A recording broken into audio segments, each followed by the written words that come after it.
Welcome to Razor Radio. That was 1969 from Dress the Dead. And that track means a lot to me, too, because that was the year I was born.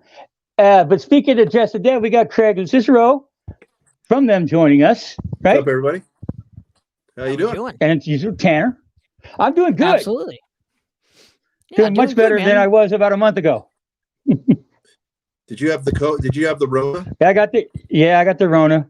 Oh shit! It didn't affect me in the lungs and the coughing. I just had the aches and pains. I had a fever, and my teeth hurt for some reason.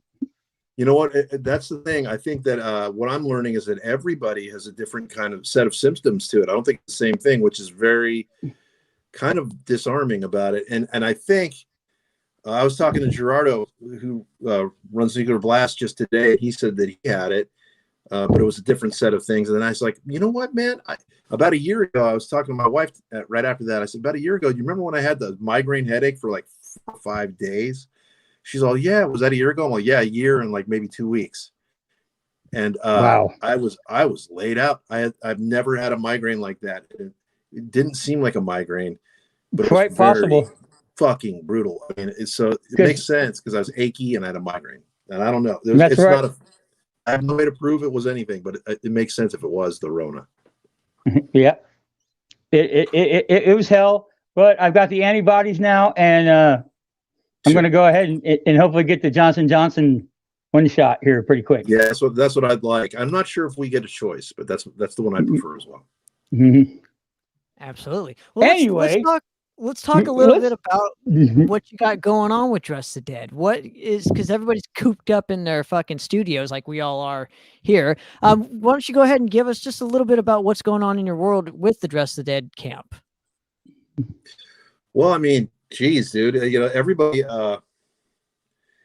has to deal with this in their own way. And we decided, you know, very early on to use this time to our benefit, you know. And I mean, so how we did it was, first of all, we had a deal we were working on for a while with Blood Blast. Distribution was Nuclear Blast's digital label. It's kind of like their minor league, AAA league.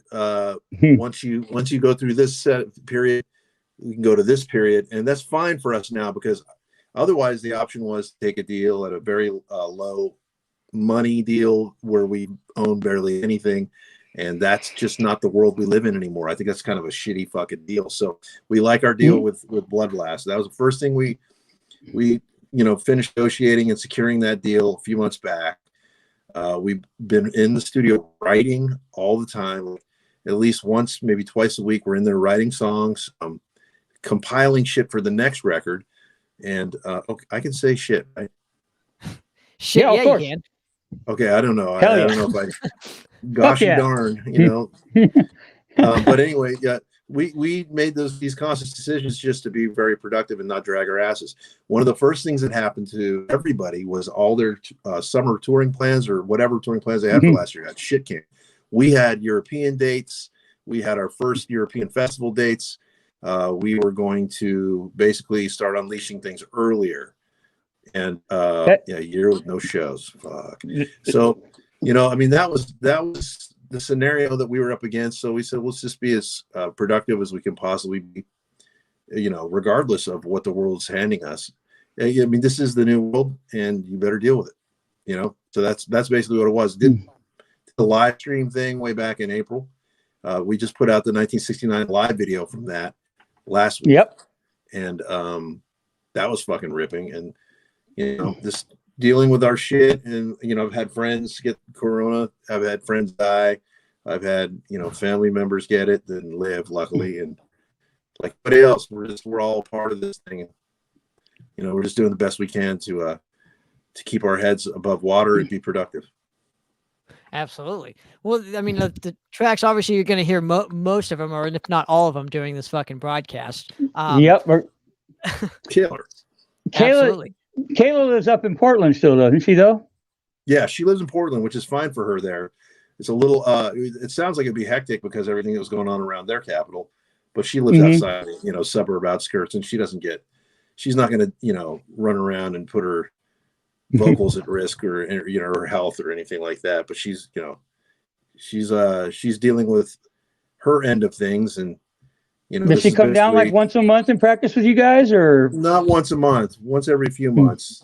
You know, she'll be back again within a month or maybe two, and we're talking about doing a live stream thing, which wouldn't be 100% live, because the way we like to do it, it's actually better. It's easier to control with her there, because we can record live completely in our room, and then she can record live. She runs through it one time in her room, so it's just like, you know, kind of like, I don't know if you know the story about Unleashed in the East, but that album, everyone says it's my favorite Judas one of Priest the greatest album. live records of all time. Rob Halford couldn't sing in Japan. He had lost his voice, and so they had to scratch all the vocals. Not the Kayla, it has nothing to do with Kayla there, but he did go into studio and sing it one time through, and that's my point. That's what she does. She'll just nail it in a take, and that's how professional she is. Can you give me the story of just how you guys met? Is there like a story just behind? Because I know you had a previous vocalist because you had Peter Dolving from The Haunted before that, right? Right. And Peter was somebody, and we'll just start with that by saying that Peter was somebody that I had been talking to for years about playing music together. You know, when things were feeling a little contentious in the Spiral Arms camp, I started realizing, you know, I have, you know, and that's all fixed now too. But in those days, it was like, I was like, man, you know, I have got to get my yayas out somehow, and I wasn't really being able to be 100% me. So that's what I was talking to Peter about. Like, I want to write stuff it's thrashy and it's rock. It's, you know, it's rock and roll, thrash and roll, you know. So that was thrash and roll. I like kind of brought to him, and then he's like, that sounds fucking cool. He's like, that. So we ended up kind of playing with the idea, and then when Spiral Arms officially ended, that's when he became the singer in concept. And we ended up, you know, coming up with a name I ended up coming up with a name a little bit later, and found the guys that I wanted to play with. I knew them all. I didn't know Dan DeLay as much, but I knew Jimmy from Man Made God, and I knew you know, Mark from Forbidden and all the stuff he did before, you know, Violence and everything else. Torque, Reignition, everything. So these are great stellar musicians, like, you know, kind of older like me, but the best of the best out here. You know, they're very, very good at what they do. I totally agree. Having Peter, they weren't as familiar with Peter. Mark knew a little bit of the Haunted stuff, but then once he delved into that, he's like, dude, that guy's good. I'm like, I know. I was telling you. So you know, that when they finally met him, it's fast forward. We recorded shit with Rob Flynn. Peter had been sending demos. We had sent that stuff to Peter. Then Peter came back, or he finally came to the Bay Area and hit it off with us tremendously. And we were all like, it was just such an incredible, explosive, artistic. It was everything I'd been after, guys. It was like, fuck, this is amazing. And then he was like, he was on top of the world. And we recorded this stuff with Rob, and Rob's like turning around looking at me when he's recording, going, dude, this guy, he's singing better than I ever heard him sing, you know? It was just a lot of in touch with everything that was going on, and it was all good. We did our shows with Death Angel with him. We did 2 shows here in Christmas shows with Death Angel. Christmas shows, I remember. Yeah, and those went cool. He got a concussion before the first show. Jimmy's bass stock actually popped him in the head, and he felt like he's going to throw up on stage and spin out. But when we were driving home, he's like, I think I got a concussion, and then we had to come back the next day and play. But but the show still went cool. We were on top of the world. We were starting to negotiate off the demo we made with Rob. It was like really cranking up. And then very unexpectedly, Peter, you know, put a post up on Facebook and said, I can't do this. You know, the music business has already killed me once. I feel like it's going to kill me again. I almost died last night. And we're like, what? Wow. You know, I'm like, wow. Dude, we were just talking yesterday about you coming out here for, you know, and I just think that he had an anxiety attack because, you know, quite frankly, he's had a lot of physical ailments in his life. Like, his back has got like, he's been in and out of the Haunted twice. Yeah, he's been out of the Haunted twice. And I knew this, you know, and I knew there was a risk, but you know, like, I felt like, well, you know, if something's good enough, then it'll rise to the top, and it may very well have if he lives here, but living in fucking Sweden. Scandinavia. It was the middle of winter. He was dealing with super cold. He has things going on with his, kids, and he was wanted to see his kids. Just a lot of like peripheral shit. And in the moment, though, it just happened like 3 years ago, last week. It was last week, and those things start popping up on my page. I'm like, I'm not going to bring this up again. But I'm like, oh fuck, it was just the most stressful. What do? Like, where do you go? You have the greatest mind in Peter's mind, and this artist who was laying his guts out, and he wrote 1969, and he wrote Knives Out, with me. Like, those are songs I had music written for before I even had the guys in the band, and he was the only one who like heard the riffs. And so, to make a long story short, it was a fucking haul coming across Kayla. She was, the ironic thing is, I got a text from Kayla because my friend that knew her told me months before, hey, would you be interested in checking out that girl from Witch Mountain? I'm like, fuck yeah, because I saw her live. I did Witch Mountain, yeah. Yeah, dude, I saw her live with those guys in I seen them play the 5-star down here. It was a year, 2 days previous to a year from the day that she texted me that I saw them live and said, I walked in the venue, and I've told this story before. I walked in the venue, and people were running up to me, dude, you got to see this singer. I'm like, oh yeah, who is he? So no, she. You got to see. You got to go inside and see. So I went in, and I turned. I got a water, and I turned the corner at the Metro, and I oh, okay.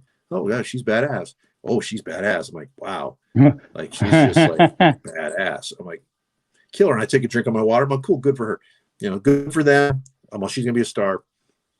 Next, I didn't think anything of it because I had Peter Dolby. A year later, text arrives. She had the music for a couple months. She was sitting on it. She was nervous about it herself. Because Peter is somebody that she really looked up to. She didn't know how people were going to react. So she's like, hey, I've had your music for a while. Friend Jim told me about you guys, and are you, I'm interested. Is there still a chance to have an audition? And I'm like, yeah, because I think we might have been about to call it a day, or at least put it on hiatus because we couldn't find anyone great. We found some really good ones that were great in other bands, but for what we were doing, in the spirit of what we were doing, they just weren't right. And I think Mark was probably going to quit, and that's what I went in and I told those guys, I'm like, this is the best part of the story, because just think about the serendipity of all this. All right. Yeah. Like, everything had gone to, we were still writing amazing music, holding hope that we know something's really good. We have these new songs for somebody, and Circus Fleas being one of those songs that was written in that period. And, had no vocals on it. And then this thing drops out of the sky. I didn't tell them like a normal way. I go, okay, everybody, I've got some news. And Mark said, I have some news too. I'm like, I knew what his news was going to be. You're going to be on quitting. I'm all, well, I heard from a singer today. And oh, really? I'm all, yeah, I saw them about a year ago, blah, blah, blah, blah, blah. But here's the thing. It's not a guy. They're like, huh? Like, it's a girl. They're like, oh, that already sounds cool. I'm all, yeah, she's fucking amazing. Well, but there's more. And they're like, what? Like, she's a black girl. And they're like, oh, that's fucking awesome too. Because we're all such like open-hearted, open-minded guys. There's all three of them are just like, well, that's different. Yeah. I'm like, well, here's the catch. She's only 22. And they're like, oh, shit. Like, what, what's that going to be like? And I go, well, half you guys could be your dad. Yeah, I have a feeling, or more like older brothers or uncle, whatever. But just to make a long story shorter, we had a great practice, but I'd sent her the music, and then 2 days later, she sent me everything back. She laid her own vocals in for 1969 and Promises and Kisses. And I had just, to me, she sent it to me, and I was like, I couldn't fucking believe it. And I immediately, without saying a word, and I didn't tell Rob Flynn anything, I sent it to him. I just said, check it out. And then within 5 minutes, he calls me back. He's all, what the fuck, dude? What the fuck? What is the deal? This is like fucking incredible, dude. I got goosebumps just off what is that? And I'm like, yeah, dude, this is girl. I told the story. He's like, wow, you got to get her down here. You know, like, you got to get her down here, you know? And then I gave the music to the guys, and they're just like, oh shit. And, you know, then she was here a week later, and, you know, she came down, her boyfriend lived here at the time. And, you know, she came in the room, and she had you know, she was pretty intense. She's intense. She wasn't like ready to She's very loosen up around intense us yet, you know? She's like, okay. She's like, you know, I know these guys are professional. These aren't like jokers. But she, as soon as we went and did 1969, she got the timing perfect. She nailed it. She took it to church like the song was written for her. And right on. That's the story. So if anything ever happens with the band, it's a great fucking story to add to the book, because it's true. It's crazy. And, you know, we've gone this far, and she's super dedicated, and, you know, she'll do other things in life. I mean, she's an actress too, and she, you know, she's going to sing, and she's going to do other things, and she's same talented. with everyone else. You know, we're all busy. So. Absolutely.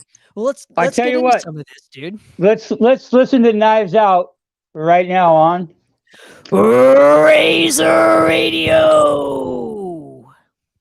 1, 2, 3. All right, that was Void Vader with I Can't Take It. We're sitting here with Craig from Dress the Dead, talking about Kayla, their singer. And I got to see you guys play live opening on Tequilian on Command. And I thought she owned it that night too. That was her first show with us. So, and that's a rough crowd to be your first show. You're talking about the Bay Area thrash. You know what I mean? If you're not bringing it, well, she brought it, but the version of her that I think we got that night was still someone that was a little overwhelmed by the gravity of it all.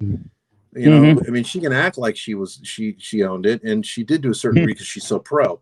But to see that many people from that many bands, and to walk out and see 1,800 people, you know, starting arms crossed, and then eventually all kind of like, yeah, you know, like it was heads are bobbing. It was probably heavy for her, heavier than she said. She said so. She said it was pretty heavy, you know. Yeah.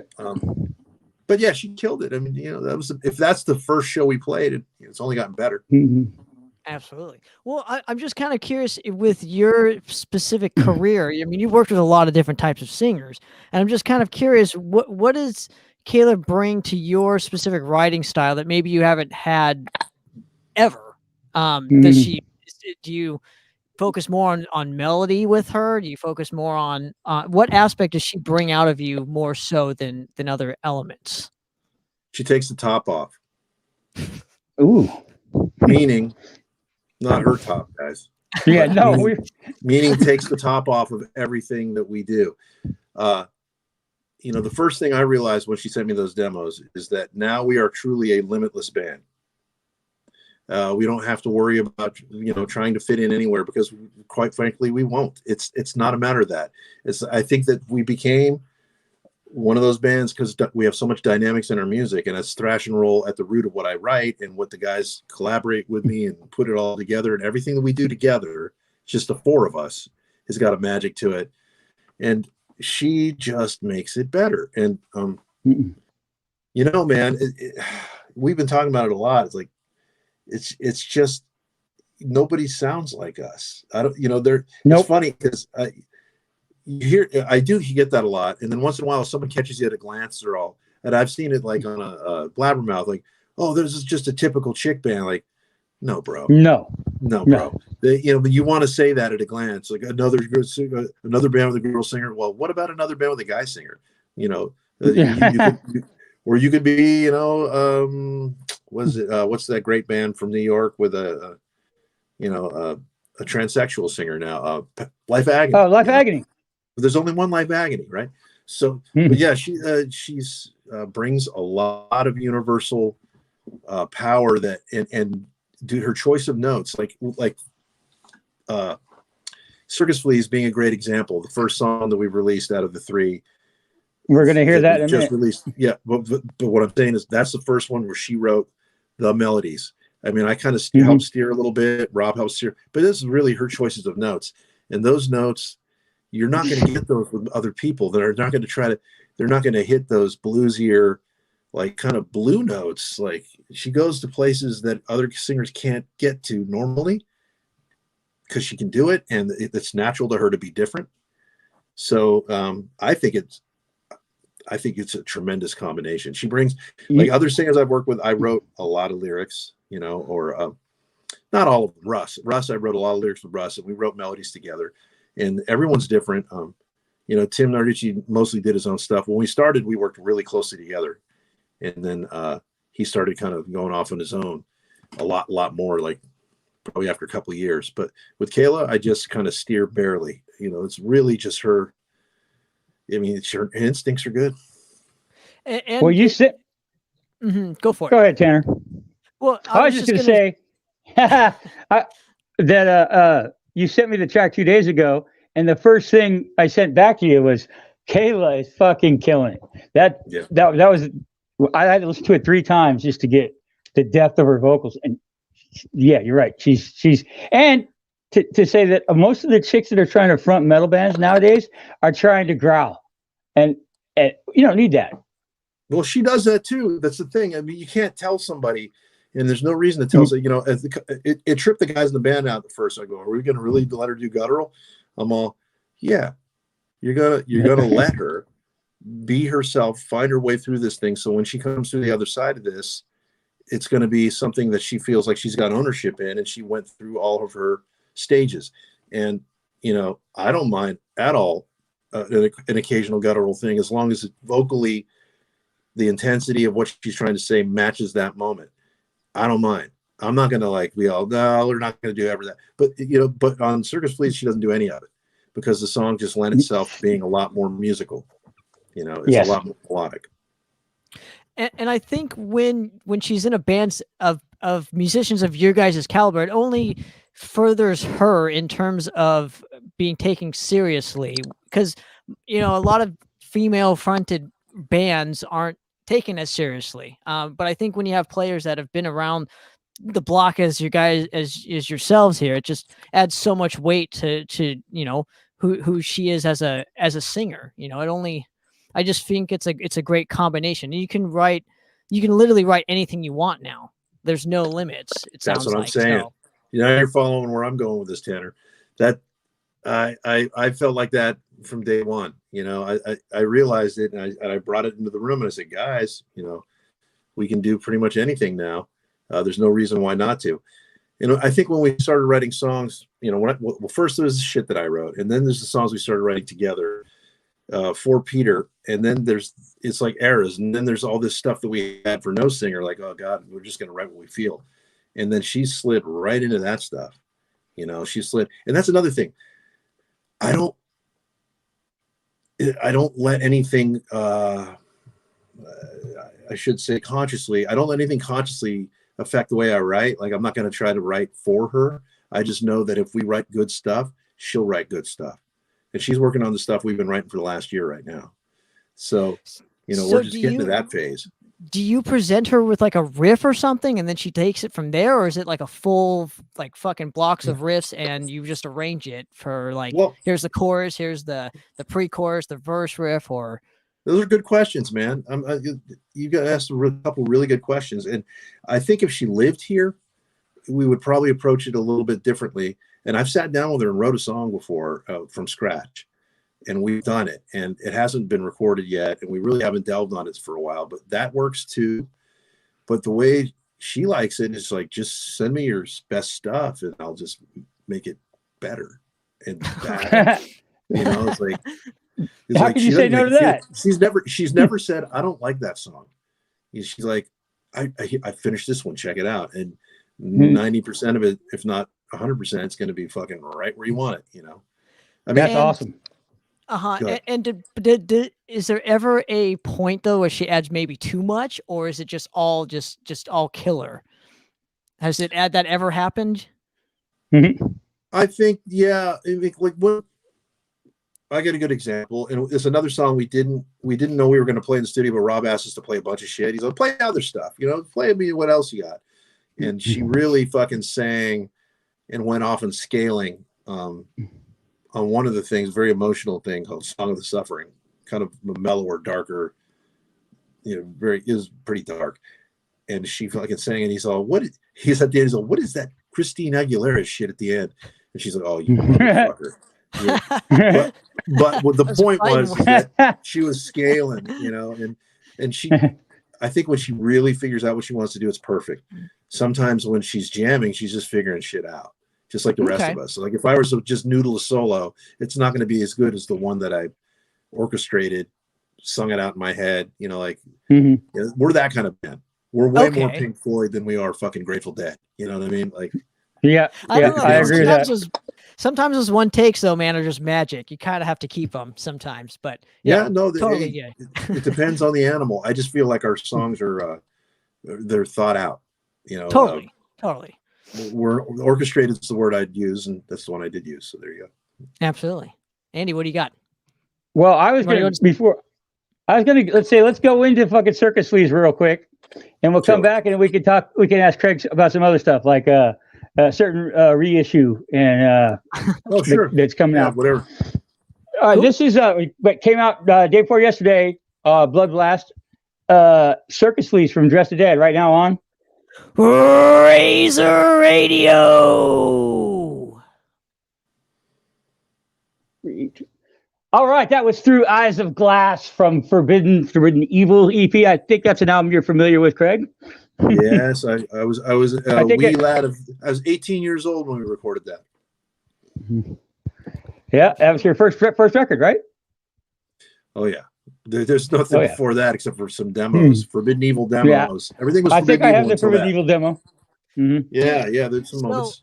So I know we're going to be talking about the reissue for the Forbidden Evil, but I got to ask, dude, as a young guy and as this particular DVD or movie or concert was just a huge influence for me and a lot of people my age.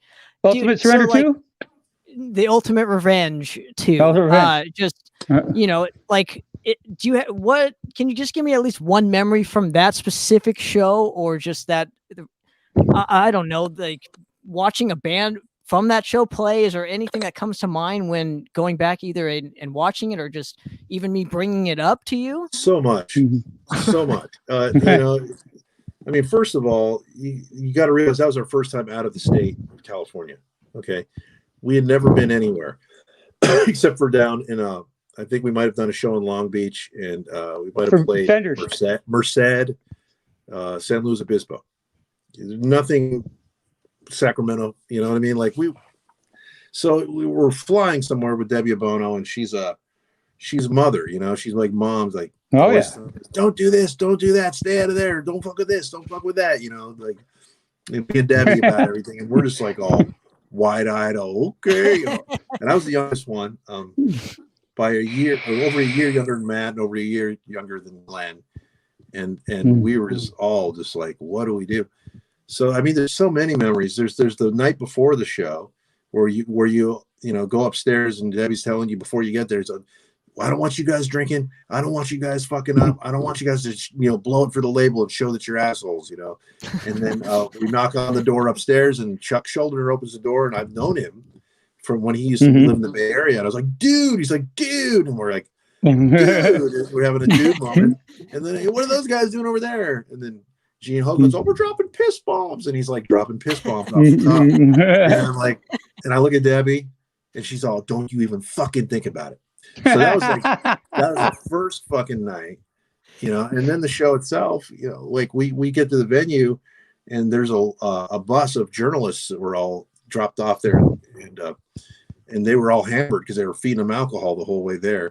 So that's where I met all the guys that you heard of, the Bora Boys, the Jeff Kitts, the, Don K, you name it, dude, you name it. They were all there. And everyone from the label, they had only heard pre-release cassettes or pre-release stuff of the Forbidden stuff, and so we had a lot of hype, but nobody that was in the audience really knew who we were, and we were the first band that played.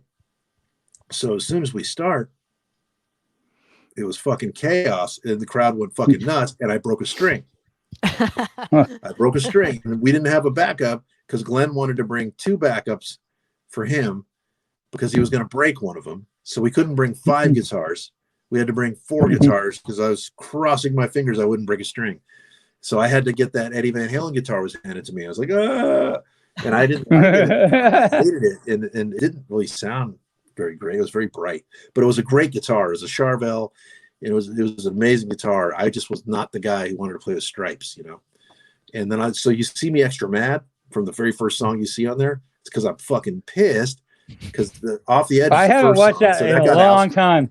Yeah, that got ousted. So we didn't use Off the Edge, and everything from that point on, I think it was Feel No Pain or whatever. I was just so mad. I was like, but that's awesome. The crowd went fucking crazy.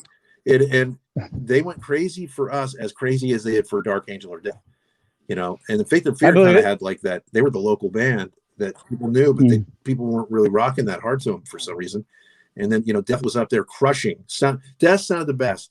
They had the best sound. They had space between their notes.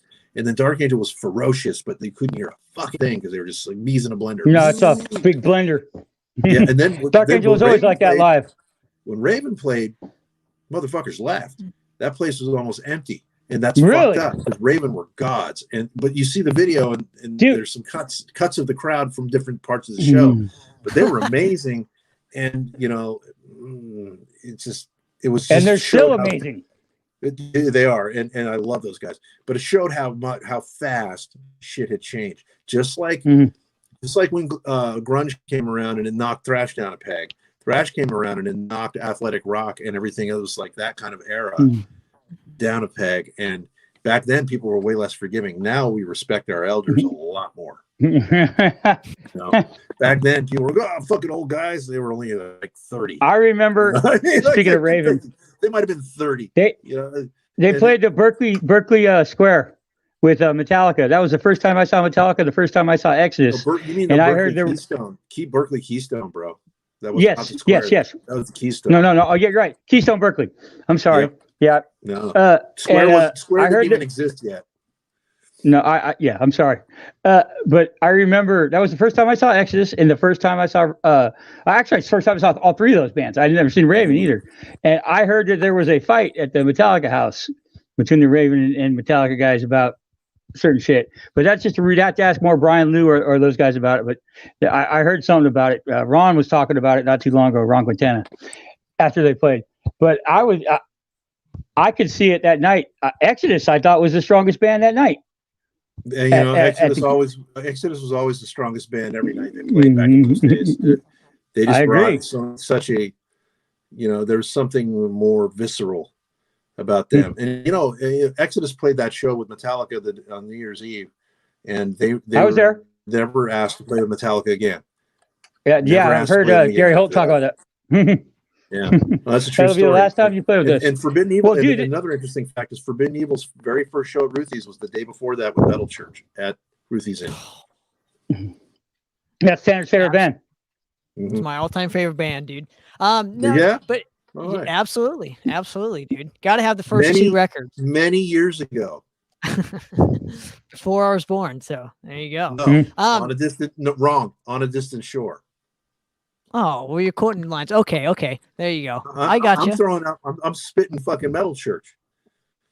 Right. many years ago. You know, one last thing. You played Eyes of Glass. I'll tell you this. Who's the reissue coming out with? How can people get it? Hold on. I'm going to give you one. I'm going to give you some more connection between Metal Church and Forbidden Evil. The day we finished Eyes of Glass, and then Paul and I had actually finished the arrangement, and we'd all showed it to everybody. Like, you know, it was a conglomerate song, but Paul and I figured out how to put the pieces together, and we showed everyone, and we just finished it, and we just played through it, and Russ had just finished the lyrics. It was like it was just done. And then right when we're fucking in the halfway point of the song, who walks through the door but David Wayne with our friend Jennifer? And we're like, I recognized him right away. I was like, well, and as soon as the song was done, he said, "Hail, Forbidden Evil." And that was the beginning of my relationship with that guy. But yeah, you know, how do you like that for fucking putting your stuff together? And then, you know, David Wayne, all right, Yeah. Did Oh he yeah. gather secret? Did he I was a gather big Reverend secretly in fan the too. studio there? Is I'm that sorry, what he what did? was He that, gathered Tanner? secret. I said, did he gather secretly? Is that what it Yeah, was? right. And sitting him thinking about finger licking chicken. Well, that's a different album. But anyway, so yeah, these reissues are coming out through Century Media. They approached me about a year ago Cool. about doing some liner notes and being more involved in it, which is good. And So that'll be my Mike Gitter. yeah, Mike Gitter got a hold of me, and yeah, we love Mike. Yeah, they did, but they're not just doing that. They're doing Twisted into Form too. That one's just not out yet. So both of those are coming out. That's interesting that they would come to you only we could have your blessing to do it, because I know most bands don't own their catalogs of music, so it's nice that you were kind of got to be involved. They're still trying to dig up the royalties from leftover from the fucking 90s, dude, on a lot of that stuff. Wow. And we're not the only band. Oh no. Out of all those bands that were on Combat, I think who maybe Exodus collected. I'm not sure if they did either. Dark Angels still didn't collect. I don't think Death collected. Like a lot of those bands did. Like the way that Combat used to do deals was shady, and a lot of albums were sold off the back of trucks back in those days. But from what we knew, just what we knew back in by '91, we knew we had sold about 300,000 copies of both albums combined, and never saw anything. Wow. We knew that way back then, right? So we were on our way up, just like a lot of bands were, but not every band can stay afloat, Well, Twist into Form, you bring that up. I saw that tour at the Moore Theater in Seattle with Sanctuary and Death Angel on Act 3. I was in the Navy, stationed across the Sound in Bremerton. That was an amazing show. That was the last night of the tour where they threw flour all over us. They hit us with flour bags. We're like, motherfuckers. It was all over our guitars. We're like, and it's Takumi, our roadie at the time, was like, fuck them. He was so mad. He had to clean everything out. Debbie O'Bonnell bought me a beer that night when she found out I was in the Navy, because she remembered me from Ruthie's and getting all my fanzine stuff. And she's like, ask for your service. And she bought me a beer. I'll never forget that. Absolutely. Yeah. And it's quite amazing. It's quite amazing just to go back. We'll before we get into the link or whatever. It's quite amazing that you can still like recover royalties from back then, even if labels are bought and sold. So it's just that's a crazy. That whole business is. What? Once we do, you'll know about it, because it'll be great, because I can't wait to do it, because then everyone should get paid their share, right? Because we had 6 guys that helped write Forbidden Evil, and we had 5 guys with Tim Calvert helping write Twisted into Form and the 2 albums after that. So it's like, I know what's going on with Omega Wave. Like I can follow that. That's right there. No, you're with Nuclear Blast. Yeah, and that's another great record. That's a fantastic, probably the most underrated of their career, maybe besides Green. I really like Green a lot too. I don't think Forbidden's ever released a bad real record. Quick before we get into Tanner, I got to ask about Spiral Arms too. You guys have been doing some recording. Yeah, we have. Yeah, but just recording covers. Tim's brother, who was in the band for a while, had passed away a little over half a year ago, and it was just totally sideswiped shock, because he had a heart attack, and he was he didn't party at all, He's a big guy. He probably had like heart problems that weren't really found until it was too late, but he just straight up just quickly passed away, like boom, right in front of his kid. I remember that happening. So as soon as I heard it, the very second I heard it, and Tim and I hadn't talked a whole bunch, but we did the show together last year, the last Bay Area show we did. I wanted to play with those guys. I wanted to play with Dan's band, Drawing Heaven. I wanted to pull all the people that used to be in bands together, and it was great. And we did it for Jimmy Arsenault, and it was fucking awesome. And so the lines of communication were kind of open. And then, but as soon as I heard about Greg, I immediately texted him, and then told him exactly how I felt, and I loved Greg, and Greg loved me, and we we got along great. Last time I saw Greg, he came to a 49er game and he brought his son and he sat with us at our tailgate, and he was looking around. He's like, dude, this is the most amazing, because our tailgate's like 100 people, massive menu, like fucking the way we do the Raiders. John Lynch comes by our fucking, like, so he's like, oh my God, and he was the happiest I've ever seen him in like a kid, like a lifelong Niners fan kid. That was the last I saw him. Next day I talked to Tim, and I think we probably cried for, half an hour talking about shit. Just like fucking kind of getting through our past, grief, cutting through it all. Absolutely. So that led us to the covers. I said, why don't we do a song for him? Why don't we do a cover song? Like, he's like, what about a Zeppelin song? I'm like, fuck yeah, Zeppelin would be perfect. That's his favorite. So what about In the Light? I'm like, oh my God, if we do that, because that's like an undertaking right there. Like, wow, like, yeah, let's do In the Light. And then we immediately got a hold of Chris Contos. He's all, of course, because a lot of people didn't know Chris was in our band. Original drummer. They knew us with Andy or different drummers. A lot. We even had Eric Kretz from Stone Temple Pilots for a while. There was always Chris was the original. Chris was the original drummer. No, Steve Jacobs was. Okay. Steve Jacobs from Forbidden went replaced Paul. Forbidden to Man May God, from Man May God to Spiral Arms, and then he had a shoulder problem, and then he had to hang it up for a while. And then we got Eric Kretz in, and then Eric Kretz got once Jimmy left because he was having a second kid, he got summoned back to STP, and that's where we got Chris. Okay. So now the question I have about this is, you recorded a second album with Andy on drums. Yeah. Right? What's going to happen to that? Is it ever going to... Our third, yeah. That's our third. Is it ever going to see the light of day? Is it ever going to see the light of day? I sure as fuck hope so. It's not done being mixed, and Eric is holding on to the tracks. He wants to be the one to fucking see it to the finish line. So if we want to pay him off, But I mean, when you're not, you got to understand, when you're not a band, that shit could sit there, and you're like, no one's clamoring. Not many people are clamoring for it. I would like to hear it. It's great, because I saw you guys play with Andy down here in Hollywood. Right after you got in, he tightened up the band. Yeah, I remember meeting you there, and we talked a lot before that gig and after. And that was a small, really strange stage, but it was a great show. It was a fucking killer show. They played Loaded, Tanner. Yeah, we played Loaded. It was about that wide, and we're all Tanner's played there a lot. Yeah, but it was fun, and we were a 6-piece band at that time. Oh wow! Yeah, you guys were cracked. Yeah, it was. They were crammed in there, but they sounded amazing. Of course. Yeah, because didn't we have our other guitar player with us at that time, and Tim was just singing? Yep. Yeah. See that? Wow, that was a lot of people on that stage with the keyboard with the old double deck. Yep, he was off to the side. It was crazy. He was almost. I think he was in front of the PA or something. It was fucking nuts. Yep. Yeah, that's what you're not supposed to do. But hey, it's rock and roll, so shit happens. Absolutely. Well, speaking of rock and roll, tell us all your links to where people can find. Everything Dressed Dead, everything Blood Blast, everything about these reissues.